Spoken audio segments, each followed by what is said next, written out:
The first encounter, the jungle was quiet but not empty. A human named David walked slowly through the thick trees, his eyes scanning the alien world around him.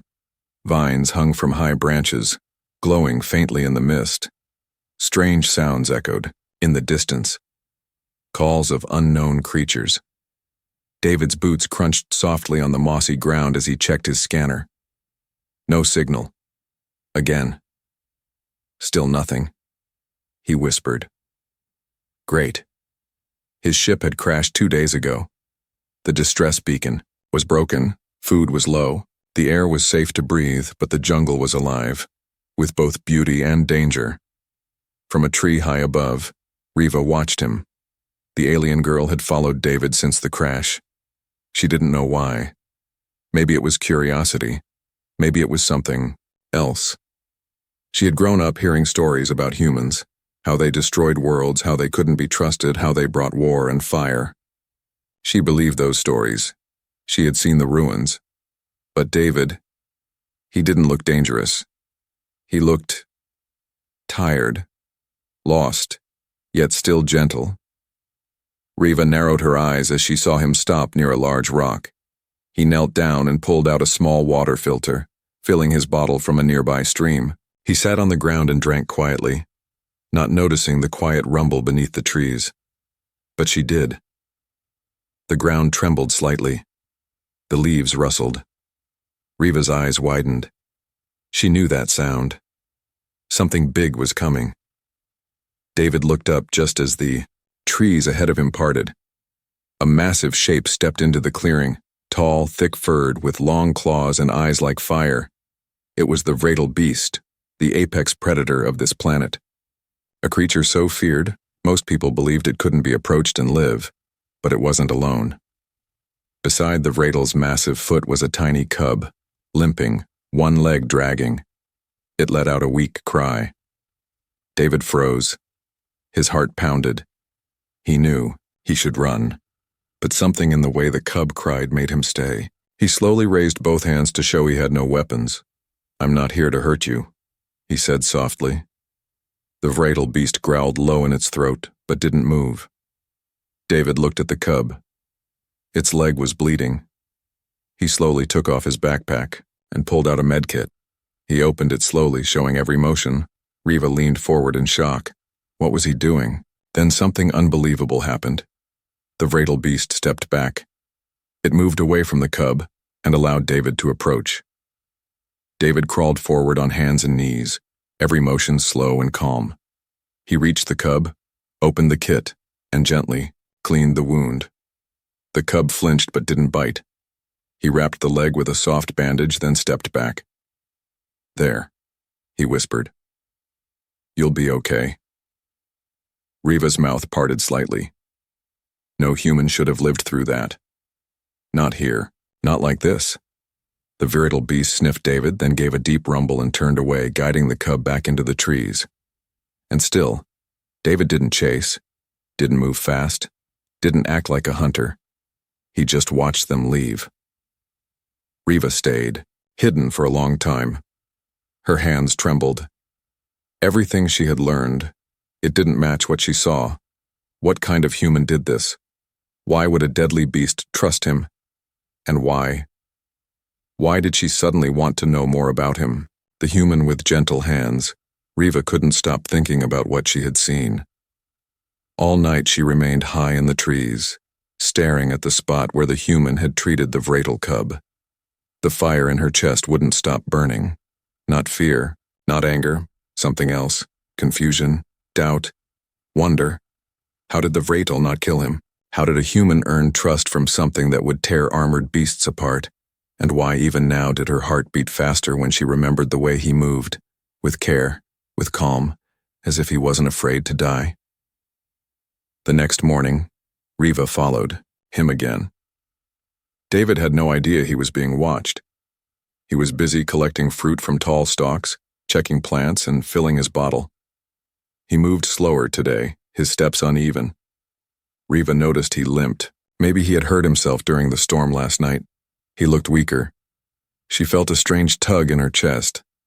That human, helped the cub even while knowing he might get attacked. He was foolish, but not cruel.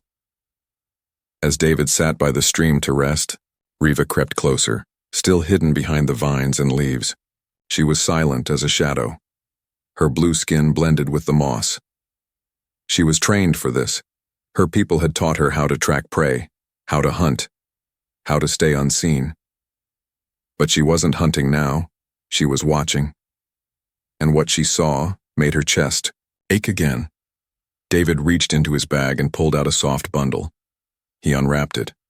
It was dried food, crushed from the crash. Instead of eating it himself, he walked back toward the jungle clearing. He set the food down on a flat stone and left it there.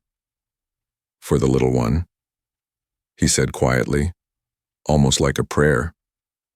He didn't know if the cub would return, but he left the food anyway. Then, without looking back, he walked away and sat near a tree, leaning back, closing his eyes. He looked tired. No, more than tired. Empty. Riva's hand touched the edge of her spear. Habit. But she didn't raise it. Instead, she moved closer. Quiet. Careful. From her hidden place, she saw his face clearly now. Dirt on his cheek. Bruises along his arms. Scrapes on his hands from climbing and falling. And yet, his expression was peaceful, like he didn't regret anything. That confused her more than anything else. Was this really a human? A branch snapped nearby. Riva stiffened. David's eyes opened at once. He looked toward the sound, but didn't panic. He stood up slowly, picked up his pack, and backed away. From between the trees, the vratal beast appeared again. And behind it, the cub. Riva froze in place, barely breathing. The beast moved toward the stone where the food had been left. The cub sniffed it, then began to eat. David didn't move. He just watched from a respectful distance, hands low, shoulders calm. The Vertal looked at him, eyes sharp, powerful, a warning in its stare. But David bowed his head. "You're safe," he whispered. The Vertal didn't attack. Instead, it gave a single deep grunt, then walked away. The cub followed, a little stronger now.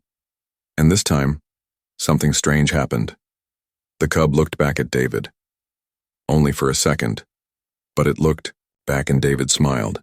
Riva's heart jumped. That was no accident. The beast trusted him. And now, the cub did too. Riva pressed a hand to her chest. This was too much. Too strange. Too impossible. She should leave. She should go back to her people and forget she ever saw this.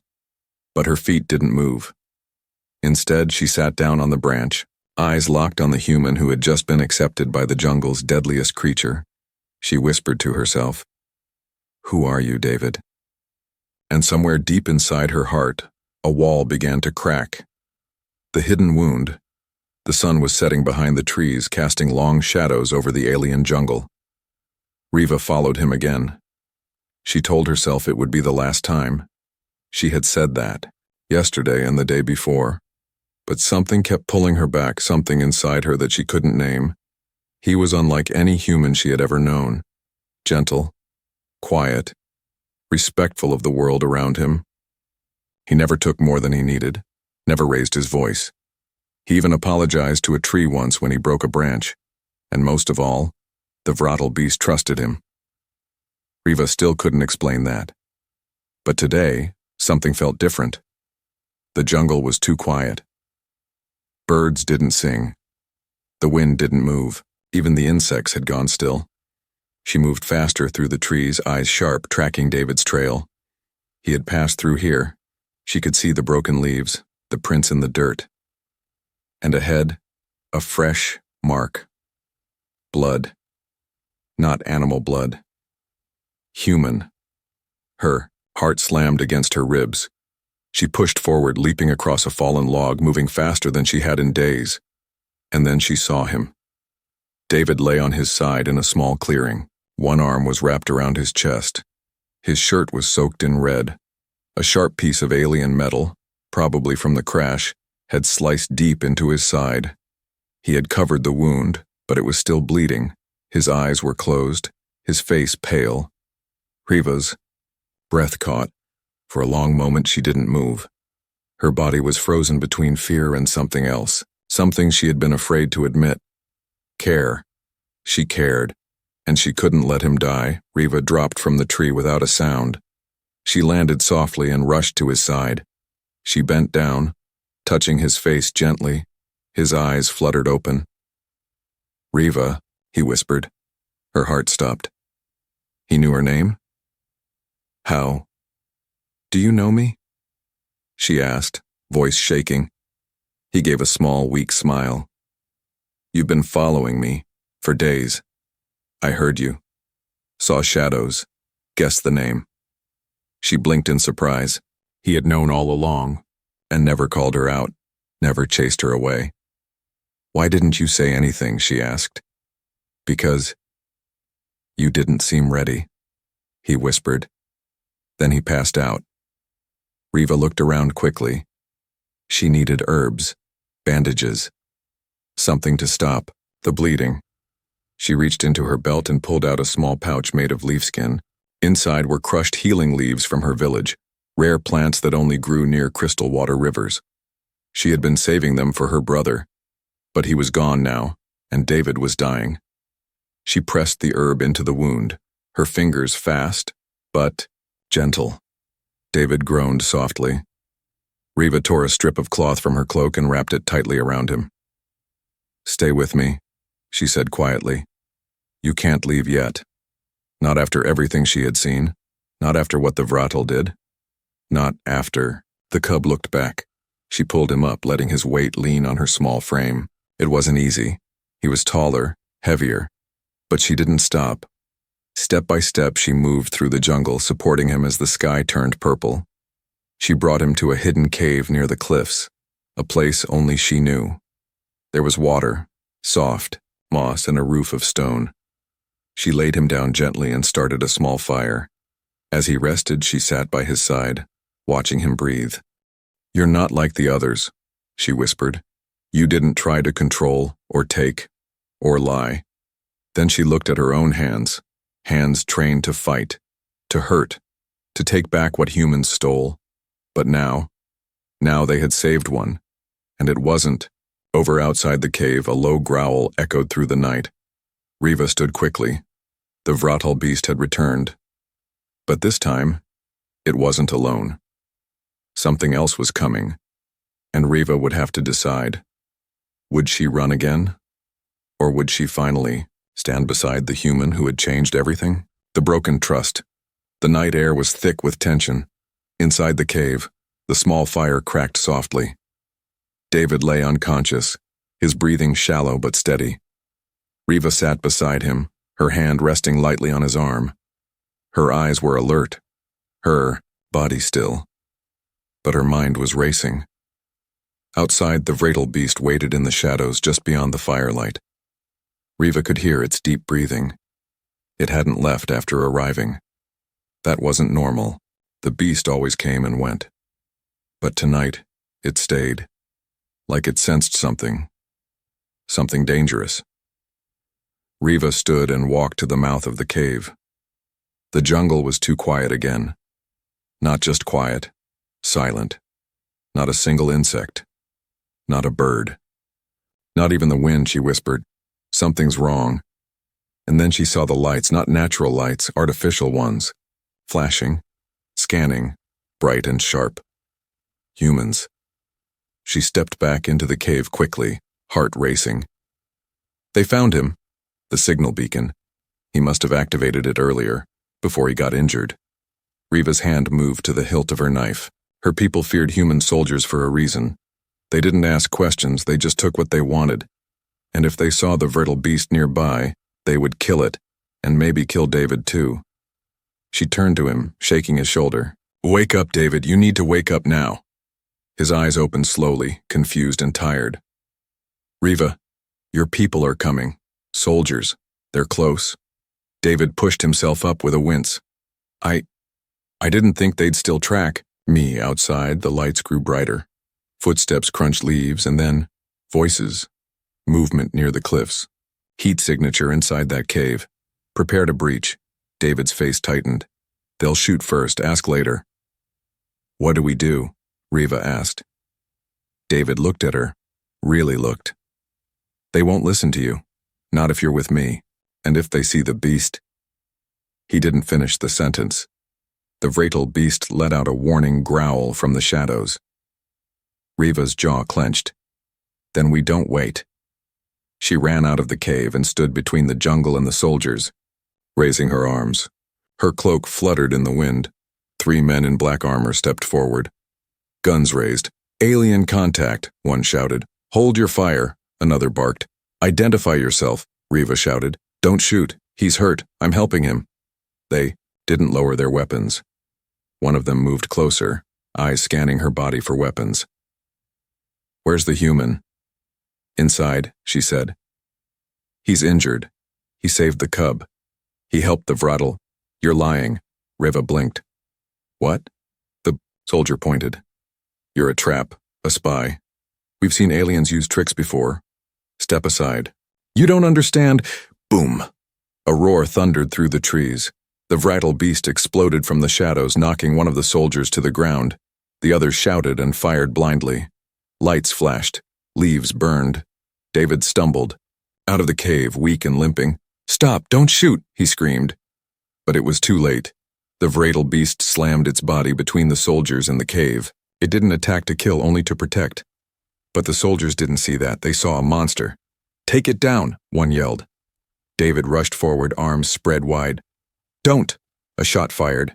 Striking David's shoulder, he collapsed. Riva screamed. The vratal let out a roar so loud the trees shook. It didn't attack, but it didn't retreat either. It stood over David, its massive body blocking the soldier's view. Riva dropped to her knees beside David. He looked up at her, blood staining his shirt again. I didn't want this. Tears burned her eyes. She looked up at the soldiers. You're wrong, he's not your enemy. One soldier hesitated. He protected the beast? Yes, she said, voice shaking but strong. He treated its cub. It trusted him, and so do I. The lead soldier lowered his gun. This doesn't make sense. Riva stood, fire in her eyes. You don't have to understand, just stop trying to kill what you fear. Behind her, the vratal slowly stepped back into the shadows, taking the cub with it. Not fleeing, not hiding, just watching. David coughed weakly. Riva held his hand, and in that moment, something changed. Not just between them, between worlds. The humans saw it. The soldiers saw it. A vratal beast, an apex predator, protecting a human, an alien, girl risking her life to defend him, and a human willing to die for both. Between two worlds, the jungle no longer felt alive. It felt heavy, still, as if nature itself was waiting. David lay on the medical table inside a human field tent. His shoulder was wrapped tightly in white cloth, but blood still soaked through. A medic worked quickly, checking vitals, cleaning the wound. Soldiers paced outside, whispering in low voices, their eyes often glancing toward the trees, and toward the alien girl who sat silently just beyond the light. Riva didn't move. She sat cross-legged on the cold earth, her spear across her lap, eyes locked on the tent. She didn't trust the soldiers. They had nearly killed David. But worse, they had almost killed what he represented. Trust, hope, something rare and fragile. What is she doing here? A soldier hissed to his commander. She saved him, the commander replied, frowning. Or so she says. She's one of them, and the beast didn't attack her either. That part had everyone confused. No one could explain why the vratal beast had not killed Riva, or David, or why the cub had followed them, or why the monster had stood protectively over a human body like a loyal guardian. These things didn't happen, and yet they had. Inside the tent, David groaned and turned his head, his eyes opened slowly. Riva stood at once and moved to the entrance, but the guards blocked her. He needs me, she said. He needs medical care, not he needs someone he trusts. Inside, David weakly called, Let her in. They moved aside. Riva stepped into the tent, and for the first time they were alone again. She sat beside him and gently placed her hand over his. He gave a small smile. You stayed. I said I would. A pause. He looked up at her, his face pale. They don't trust you, do they? She shook her head. No. And my people won't trust you either. He nodded slowly. Then we really are between two worlds. Riva looked down at her hands. I used to think trust was weakness. What do you think now? I think it's the only thing stronger than fear. David tried to sit up. Pain pulled at his chest, but he refused to lie still. We need to speak to your people. And mine. They won't listen. Then, we make them listen.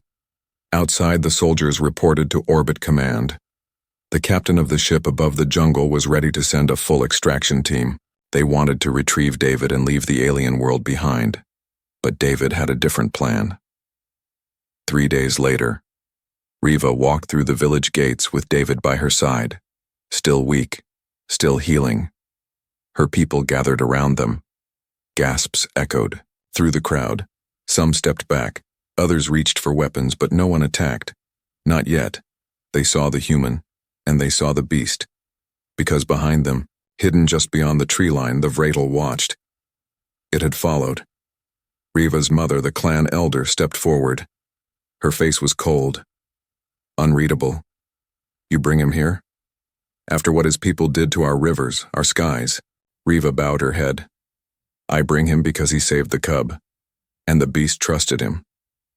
A murmur moved through the crowd. The elder frowned. Lies. Riva looked her mother in the eye. Then ask the Vratel yourself. As if called, the giant predator stepped into the open. A dozen warriors raised their spears, but the elder raised her hand. No one moves. The Vratel padded forward and sat calmly beside David. The message was clear. He is not the enemy. He is chosen. The elder stared at the beast, then at her daughter. You risk everything for this human? I already did. The elder turned to David. And you? Do you seek peace? I seek understanding. And maybe something better than the past. The elder was silent. Then she nodded once. You may stay. For now. Later that night, David sat near the village fire, surrounded by alien faces. Some were still afraid. Some were curious. Riva sat beside him, her eyes never leaving the trees. They're watching us, she whispered. Your people? No, yours. David turned slowly and saw a red light blink in the distance. A drone. A human military drone. They weren't alone. The human leaders had found them again. And this time, they weren't coming to rescue. They were coming to decide what to do with a human who had made peace with a predator and with an alien girl. Her heart opens, night fell over the alien village like a soft shadow. But there was no peace. Not tonight. Riva sat on the cliffside, overlooking the jungle where the Vratel beast now rested. The stars above shimmered, cold and distant. Behind her, David lay inside a healing tent, still recovering from his wounds. Guards from both worlds watched each other in uneasy silence. Everything felt like it could break, like the world was holding its breath. Riva's heart was heavy. She had never felt this way before, not even when her brother died in the last human raid. Back then she felt only rage. Now, there was something else. Fear. Not fear of death, but fear of losing someone she had come to care for. A rustle in the leaves behind her made her turn.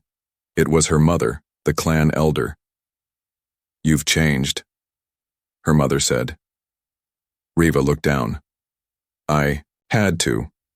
The elder stepped closer. You care for him? Riva nodded slowly. Yes. The wind stirred her cloak. Do you know what that means? Her mother asked. I know it means I see the truth. And the truth is, he gave more to this world than any of us expected. He's human. He's kind. The elder was silent for a moment. Then she said, You may lose everything for him. Riva looked at her. I've already lost everything.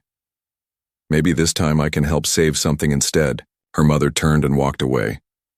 Riva closed her eyes. And in that quiet moment, her heart finally opened, not just to David, but to hope. Hours later, David woke with a sharp breath. The tent was quiet, dimly lit by glowing stones. He turned his head and saw Riva beside him, asleep, her head resting on her arms. He smiled, but then he heard it. Static. Clicks. A sound only human tech made. He sat up slowly, pain still in his side. And there it was, a small drone hovering outside the tent, hidden, between branches, watching, listening, and transmitting. David cursed under his breath. He had told command to stay away. He had asked them to give time for peace, but they hadn't listened. He shook Riva awake. They're coming. Her eyes opened at once. Your people? He nodded. And they won't wait this time. They'll send a team, maybe more. Why? She asked. We haven't attacked them. Because peace scares them more than war. Riva stood and grabbed her spear. Then we need to act first. At dawn, human shuttle landed outside the jungle clearing. It wasn't for rescue. It was for removal. A voice echoed from the ship's loudspeaker. This is Command Unit 12. Human subject David Ferris. Your presence is requested for immediate extraction. Stand down and prepare for transport. In the village, Riva's people gathered with weapons. Warriors snarled, children cried, elders stood silent. Riva walked out with David at her side. No army, no beast, just the two of them. David raised a hand toward the ship. I'm not going, the voice replied. You no longer speak for us. Riva stepped forward. Then he speaks for us. A pause. Then the voice changed. Calmer. Colder. We cannot allow him to remain. He knows too much. He has bonded with native life forms. He is compromised. He is human, Riva said, but not your kind. From the tree line, the vital beast stepped into the open. The soldiers on the ship froze. They remembered. They feared. But the beast did not growl. It walked to David's side and sat, calm, peaceful, a symbol. Then, one by one, the villagers walked forward too, not with weapons, but with open hands. One by one, they stood behind Riva and David and waited, a message without words. If you take him, you take us all. Inside the ship, the human commander hesitated.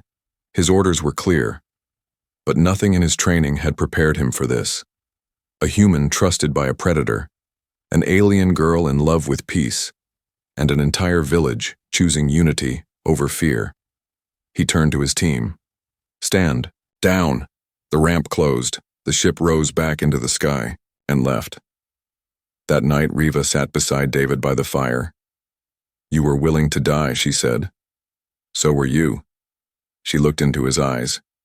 I didn't believe in peace before. I thought it was a story for children. What do you believe now? I believe in you. And for the first time in her life, she smiled without pain. A new bond. The jungle was no longer just a jungle. It was now a symbol. A place where the impossible had happened. Where a predator had protected a human and an alien girl had chosen peace over vengeance. The galaxy didn't know it yet, but something had changed, something big, and it all began with a wounded man, a forgotten village, and a girl who watched from the shadows. 3 days had passed since the human ship left without David. But the silence that followed didn't feel like safety. It felt like waiting. Riva sat on a hill beside David, watching the sun rise over the glowing trees. The Vradel cub played quietly nearby, now fully healed. Its massive parent lay curled beneath the trees, eyes half closed, yet always alert. David gently touched his shoulder. The wound almost healed now. They'll come again, he said. Riva nodded. Yes. And next time they might not leave so easily. Then we'll be ready. She looked at him. Do you still want to stay? He didn't answer right away. Instead, he looked around. At the jungle, the trees, the animals, the alien faces that no longer seemed strange. He looked at her. I don't belong to their world anymore. Riva smiled. Then maybe you belong to mine. But even as they spoke, something moved in the sky. Not one ship. 3. They weren't landing. They were circling. Scouts, David whispered. Or worse. They're afraid, Riva said. They fear what you represent. He turned to her. Then let's show them what we really are. That night, the ships returned, but they didn't bring soldiers. They brought a messenger, and not just any messenger, a human woman dressed in silver armor, face marked with red command stripes. Riva narrowed her eyes as the woman stepped down from the ship. Commander Alara, David said quietly. She used to be my mentor. Riva studied her. Does she believe in peace? David looked uncertain. She believes in control. Commander Alara stopped a few feet away, hands raised. I didn't come to fight. David stood beside Riva. Then why are you here? The galaxy is watching, she said. You became a symbol, a human touched by wild beasts, trusted by aliens. The old leaders are afraid. They want to silence the story before it spreads. Riva stepped forward. Then why didn't they send weapons? Alara looked at the Vredal beast which had appeared behind them in silence. Because they knew they'd lose. A long silence passed between them. Then Alara said, But I came with another reason. She nodded behind her. A second figure stepped out from the ship. Riva's breath caught. Her brother, alive. Scarred. Changed. But alive. They found me, he said. I was a prisoner. But they let me go. Because of you. Riva ran forward and embraced him. The Vredal roared softly, almost like a song, and in that moment, something broke open across two civilizations. A reunion. A truth. A new bond. Weeks. Latera New Village stood between the forest and the plains. Half human, half alien, and between them, children laughed and played beneath the trees, one of them riding gently on the back of the now-grown Vredal cub. Riva stood at the edge of the Yo clearing, watching them with quiet joy. David walked up beside her, holding her hand. Did you ever imagine this? He asked. No, she said. I imagined war, death, hate. And now? Now I imagine tomorrow. Epilogue across the stars, news spread of the jungle peace. Some called it weakness, some called it madness. But those who truly understood gave it another name, hope. And long after, people still told the story of the alien girl who finally trusted the human, when the beast let him near its cub, and her heart finally opened.